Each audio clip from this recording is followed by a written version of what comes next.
Hi, welcome back.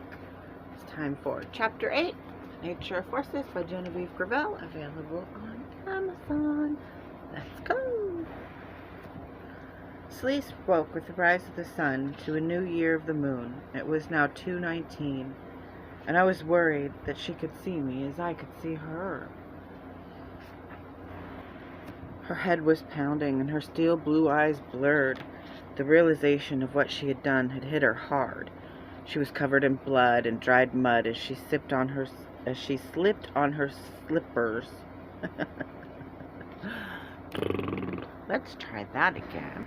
She slipped on her slippers and grabbed her thin cotton gown, protecting her breast with her gown.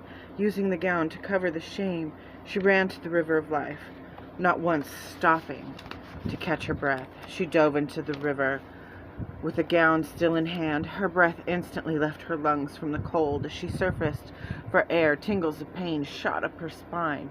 Shivering and shaking as her lips turned blue, she used the gown to scrub every part of her body. She scrubbed her delicate skin raw. She could not get clean. She could not feel clean. She struggled to pull her body from the cold water and lied on the large stone next to the clear, still water, catching her breath. She pulled the wet gown over her shoulders, her naked body visible as the gown clung to her. She walked away slowly, letting the rising sun warm her body and dry her clothing. She raised her hand to shelter her eyes from the glaring light of the rising sun. She walked all morning, lost in the absence of thought, filled with shock. She took the longest walk of her young life. Home. Derek had told my father how my pack and bow were gone, but he heard nothing. After all, he had not talked to me in months, not since our last hunt. And this was the first my father had heard of me hunting, and he realized that I had lied to him, and with that he realized that he knew nothing of the woman I was becoming. I'm sure he wondered if he knew of either of his daughters, how we spent our time, or who we even spent our time with, and the fact that we were no longer children. I think he questioned everything he thought he knew until that moment. I never knew one little lie could cause so much confusion. Lies are like spider webs. They trap everything that passes in their way. The people of Alexandria organized search teams. They took dogs and horses up the mountainsides and deep into the woods, searching for any sign of Paolo and me. Eventually life went back to normal, but with a sense of bewilderment of what happened to the witch Genevieve and the boy Paolo. Many of their own theories. Some thought we went off to be married in secret and live a life in rogue.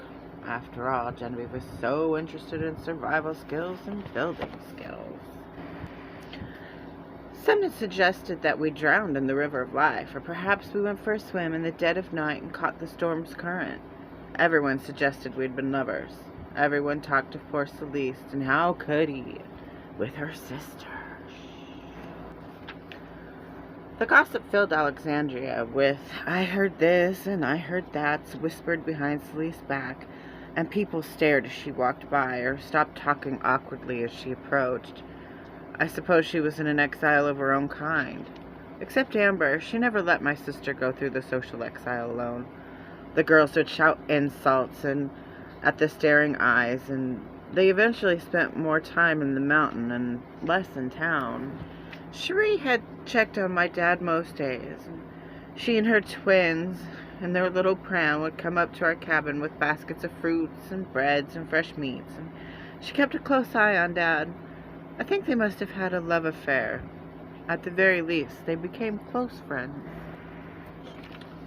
My heart broke in my sleep as I dreamt. Dad had failed to rise with the sun. Celeste shook him and pleaded for him to come back. She slapped his face and screamed his name, to receive no response. Father had passed of a broken heart when I failed to return. His refusal to continue for the love of Celeste haunted Celeste for the rest of the years to come. His passing had ripped a hole in her and left her feeling a void. She buried him alone, burned him alone. No festivities this time. I should have been there. I should have done so many things. Cherie had brought the twins to stay with Celeste.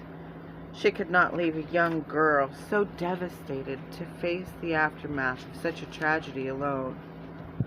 Cherie was the most selfless and kind woman I had ever met. Now, Cherie's castle, not Cherie, Celise's castle. Celise's castle had begun as a shrine to our father and his teachings. She carved into the wall, to all I lost, all I loved, my father and my dear Paolo. There was no mention of me. She had assembled a team to build an aviary around the great stones of three where the fairies lived. It was grand. She had put chairs and lounges there. The raven could fly free with its 500 square foot cage. She filled the aviary with bushes and berries and flowers, including the blue horizon that stood almost 3 feet high, bearing blue blossoms with white flowers and pink powder puffs and white summer snow. It was at least 9 inches tall, and the lady's mantle and the snapdragons. And she designed this watering system that sprayed water each evening at sunset, and the air temperature was masterfully controlled. She had done such a fine job that even the flowers that bloom only in the seasons of the sun, for her, bloomed all year round. The design of it was genius, but I often wondered what was the price one must pay to hold captive and manipulate Mother Nature in such a way. Celise had built her very own ecosystem. It felt unnatural to me, almost hideous in its beauty, and as time crept on, she spent most of her time in the aviary. Celise and Amber would spend hours lounging and soaking in the sun's rays and eating all the lovely pastries that Cherie would cheerfully bring them. Cherie would bake scones and biscuits and muffins by the dozen, and she could fill any wish from the brick oven, and we would rarely use that as a family. Over the years, Celise added one room after another, first for necessity, then for luxury. Then the moat, the garden, huge walls of pink and gray stone planked the towers that stood high on the mountainside.